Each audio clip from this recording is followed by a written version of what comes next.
Alors, notre message du soir sera dans le livre de Psaume chapitre 37, verset 5. Psaume chapitre 37 au verset 5. Amen. Psaume chapitre 37 au verset 5. Si quelqu'un y est déjà, je vais le laisser lire. Si quelqu'un y est déjà. Dans Psaume 37, le verset 5 uniquement. Amen. Amen.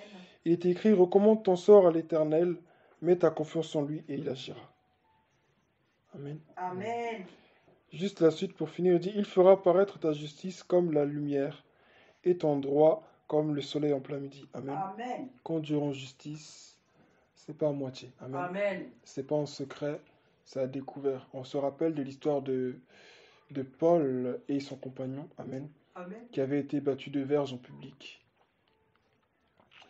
Et après cela, Paul a fait parvenir l'information qu'il était un citoyen romain. Et lorsqu'il a fait plus tard parvenir à ce garde-là qu'il était un citoyen romain, parce qu'il est né à Rome et tout ça, le garde a eu peur. Amen. Il s'est dit, mince, je vais avoir des problèmes parce que j'ai fait du mal à un des citoyens, un de mes citoyens en fait, un de mes concitoyens plutôt. Amen. Un de mes frères, on peut dire ça comme ça. Amen. Donc, et lorsqu'il devait libérer Paul et son compagnon, il a dit, je vais vous libérer en secret, machin, vous voulez les libérer en secret. Paul a dit, vous nous avez humiliés en public, vous allez nous libérer en public. Amen. Tout ça pour dire que lorsque nous recommandons notre sort entre les mains du Seigneur, il s'en charge toujours. Quelles que soient les luttes de chacun, j'ai remarqué une chose avec Dieu, ça sert à rien de dire je vais me battre pour sortir du péché, je vais me battre pour arrêter telle habitude. On peut être discipliné, bien entendu, parce que qui dit être disciple de Christ dit être discipliné, bien entendu. Mais cette discipline-là, c'est pas une discipline qui est charnelle. Amen. C'est pas une discipline qu'on a réussi à s'imposer de façon charnelle pour dire ah bah tiens avant je faisais ça donc aujourd'hui je vais arrêter. La preuve est que toutes les fois où nous disons qu'on va arrêter, on retombe. Mais lorsqu'on se met vraiment à prier, pour ceux qui s'en souviennent des temps qu'ils ont eu vraiment, comme j'aime appeler ce genre de moment, nos pics avec Dieu. C'est-à-dire les moments où on est au plus haut avec Dieu. Amen. Parce que la vie chrétienne, c'est comme une courbe. Des fois, ça monte, ça descend. C'est jamais, comment on dit? Merci, voilà. C'est jamais continu. Amen. C'est toujours de haut en bas. C'est ça, comment on va? De haut en bas. Amen. C'est toujours variable. Amen. Maintenant, c'est possible avec Dieu aussi de monter, amen, parce que le but, c'est pas d'être toujours de monter et descendre. Comme un pasteur disait, c'est pas normal d'avoir une vie chrétienne qui monte et qui descend, amen. On est censé monter, monter, monter. Comme Moïse était sur la montagne, il était à un moment donné à un certain niveau, Dieu lui parlait, et puis à un moment donné, Dieu lui a dit, monte encore plus haut, amen. Monte encore plus haut, amen. Et Dieu veut nous voir plus haut, amen. Dieu veut nous voir plus haut. Mais nous devons vraiment nous recommander entre ses mains. Amen. L'élévation que Dieu nous donne avant tout en tant que chrétien, c'est pas une élévation physique, bien qu'elle soit aussi importante. Mais l'élévation avant tout qu'il nous donne, c'est celle d'être dans sa présence. Il dit dans sa parole, il nous a fait asseoir dans les lieux célestes avec lui. Est-ce qu'on sait ce que ça signifie? Il nous a fait asseoir dans les lieux célestes avec lui. Il nous a fait asseoir. C'est-à-dire, quand Jésus a dit, il nous a préparé une place, c'est de ça qu'il s'agit. Amen. Il nous a préparé une place. C'est un statut d'autorité aussi, amen. Un statut d'autorité sur ce monde, mais c'est aussi des places aussi réelles aussi qu'il nous a accordées à ses côtés, amen. Où nous serons assis à ses côtés, nous serons assis avec lui. Mais c'est avant tout, et sur cette terre, c'est aussi une posture d'autorité, amen. Nous avons le pouvoir sur ce qui nous pouvait nous dominer auparavant, parce que nous avons Christ en nous, nous avons Christ avec nous, amen. Et ce soir, je voudrais t'encourager à abandonner ta vie. Abandonner ta vie entre les mains du Seigneur. Beaucoup de gens ont dit, je vais donner ma vie à Jésus, je donne ma vie à Jésus, je donne ma vie à Jésus. Mais alors, allez voir, après, après avoir fait un constat de leur vie, au final, ils ont gardé leur vie avec eux. Amen. Beaucoup de chrétiens gardent encore leur vie avec eux. Je vais faire ci, je vais faire ça. Mes temps de prière, c'est 9h30. Mes temps de prière, c'est 6h, c'est 4h. Mais c'est pas obligé que tu travailles toujours à 4h ou à 5h. Le Saint-Esprit peut tout simplement même t'empêcher de dormir. Amen. Le Saint-Esprit peut tout simplement te réveiller même à 2h du matin. Et des fois, le Saint-Esprit veut nous réveiller à une autre heure. Et on se dit, mais si j'ai pas prié à 4h, si j'ai pas prié à 5h, c'est que c'est pas bon. Non. Le Saint-Esprit aussi a ses horaires. Est-ce que parfois il peut t'arriver de demander au Saint-Esprit, à quelle heure est-ce que toi tu voudrais que je prie? C'est vrai, je t'ai demandé beaucoup de choses, mais toi, quand tu me regardes, quand tu regardes ma vie, Saint-Esprit, quels sont tes besoins? Amen. Parce que Dieu a des besoins. Amen. Amen. Amen. Alléluia. Amen. Dieu a des besoins. Dieu pouvait cultiver le jardin d'Éden lui-même. Il n'avait pas besoin de l'homme pour le faire. Mais il a mis un homme exprès à l'intérieur pour le faire. Amen. Amen. Donc Dieu a besoin de nous. Amen. Dieu a besoin de nous. Et voilà. Donc recommandons notre sort entre les mains vraiment du Seigneur. Amen. Notre vie chrétienne ne dépend pas de nous. Laissons Dieu s'occuper de nous. Laissons Dieu prendre toute la place. Et il agira. Nous venons de chanter, je veux entendre ta voix. Mais quand Dieu parle, souvent on veut que Dieu nous parle comme nous on a l'habitude qu'il nous parle. Tu peux regarder une émission, un film et Dieu te parle. Tu peux être là dans la rue et puis tout d'un coup il y a une parole qui sort d'une discussion, c'est Dieu qui te parle. Tu peux être là en train même d'être dans ta maison et Dieu te montre le vase qui est devant toi par exemple, le vase qui est devant nous ou même la corbeille qui est devant nous là, la décoration. Et puis il te dit, tout comme dans cette corbeille où tu vois ces multiples décorations qui sont à l'intérieur, moi aussi en toi j'ai mis plusieurs dons, plusieurs talents pour une raison bien spécifique. Dieu donne des images comme ça pour te rappeler, Amen, qui tu es. Amen. Et Dieu fait des choses extraordinaires. Donc il serait vraiment temps que nous abandonnons nos vies. Nous abandonnons nos vies, que nous arrêtions de chercher à contrôler les choses. Recommander, recommander sa vie entre les mains de Dieu, ça demande de la foi. Amen. Amen. Regardons ce qu'a fait la mère de Moïse. Elle a mis Moïse dans une corbeille, elle l'a laissé sur les eaux. Amen. Ça demande de la foi. Amen. Et ça représente vraiment. Là, quand on voit cette femme, on voit vraiment là l'image de la vie chrétienne. Amen. Cette femme qui sait laisser ce qu'elle a de plus cher entre les mains de Dieu. Amen. Contrairement à l'homme riche qu'on voit que Jésus dit abandonne tous tes biens et puis suis-moi. Il est parti peiner. Une autre image encore, la mère de Samuel. Amen. Elle est venue, elle a donné son fils. Ce fils qu'elle attendait depuis des années. Amen. Elle a laissé dans la maison de Dieu, consacré à l'Éternel.